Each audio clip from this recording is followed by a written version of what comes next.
خب، جنگ ایران و عراق یکی از طولانی‌ترین و راستش ویرانگرترین جنگ‌های قرن 20 بود. ولی همه چیز از کجا شروع شد؟ از یه تصمیم عراق برای یک حمله تمام‌عیار به ایران. و سوال اصلی دقیقاً همینه، نه؟ چرا؟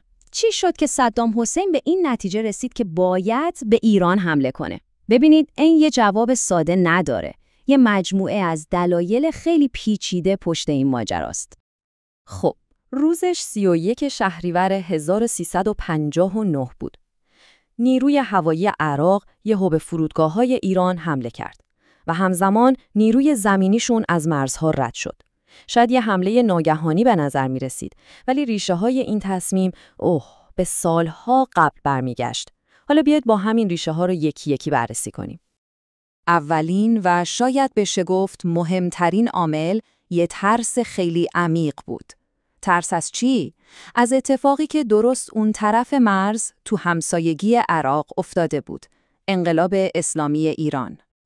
ببینید، برای صدا، انقلاب ایران فقط این نبود که حکومت همسایه عوض شده، نه. این یه تهدید مستقیم برای بقای خودش بود.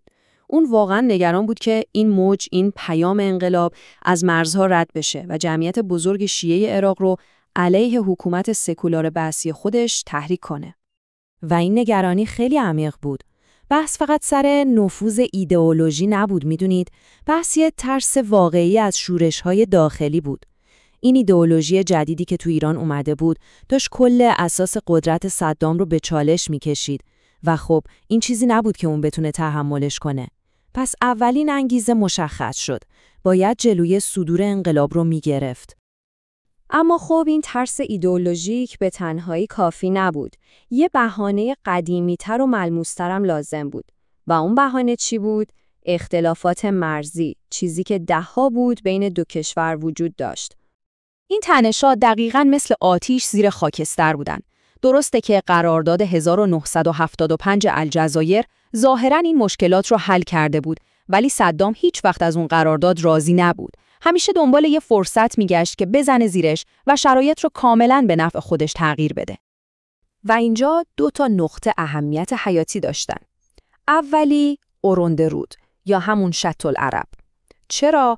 چون تنها راه دسترسی عراق به خلیج فارس بود و کنترل کاملش برای بغداد یه جورایی رویای استراتژیک بود. و دومی، ادعاهای عراق روی استان نفتخیز خوزستان. صدام با خودش فکر میکرد با یه حمله سریع میتونه هر دوی اینها رو مال خودش کنه. و حالا میرسیم به قطعه سوم این پازل. قطعه‌ای که همه چیز رو به هم وصل میکنه. جاه طلبی‌های شخصی خود صدام حسین. صدام به ایران بعد از انقلاب نگاه می‌کرد و چی می‌دید؟ یه ارتش که پاکسازی شده، یه کشور که درگیر آشفتگی سیاسیه و تو سطح بین‌المللی هم منزوی شده. از نظر اون این یه فرصت طلایی بود، یه فرصت بی‌نظیر. فکر می‌کرد یه پیروزی سریع و قاطع روی ایران نه تنها خودش رو تو عراق قدرتمندتر می‌کنه، بلکه عراق رو تبدیل به قدرت اول جهان عرب و کل منطقه می‌کنه. نقشه راهش حداقل روی کاغذ خیلی ساده به نظر می رسید. قدم اول، قدرت نظامی عراق رو به رخ همه بکشه. قدم دوم، از این ضعف موقتی ایران نهایت استفاده رو ببره. و قدم نهایی، به عنوان رهبر جدید و قدرتمند خاورمیانه خودش رو معرفی کنه.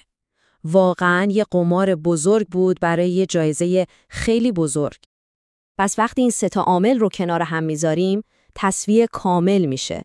ترس از یه ایدئولوژی رقیب، طمع برای خاک و آب استراتژیک و جاه طلبی برای رهبری منطقه.